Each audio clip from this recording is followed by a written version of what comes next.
Today, we're learning how to blur a face while keeping it tracked automatically.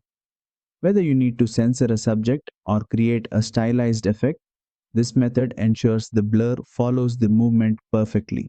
Let's get started. First, drag your video onto the timeline in the Edit page. Once it's placed correctly, switch to the Color tab at the bottom of the screen. Now, we need to create a separate node for the blur effect.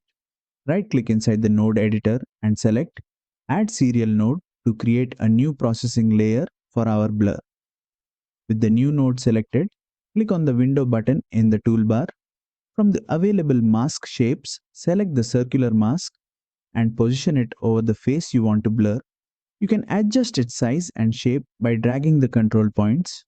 Make sure you are at the first frame of your clip before proceeding. Next, go to the tracker panel by clicking on the tracker button in the lower panel. This tool will allow DaVinci Resolve to follow the face automatically. Click track forward and reverse, and you'll see the mask move as Resolve tracks the subject's motion throughout the entire clip.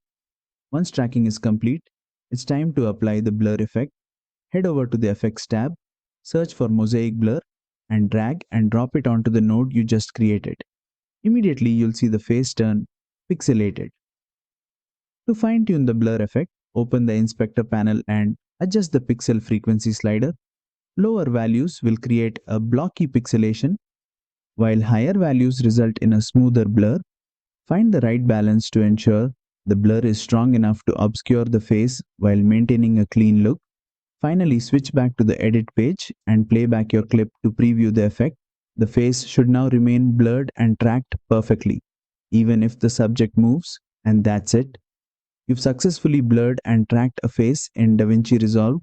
If this tutorial helped, don't forget to like, share, and subscribe for more DaVinci Resolve tips.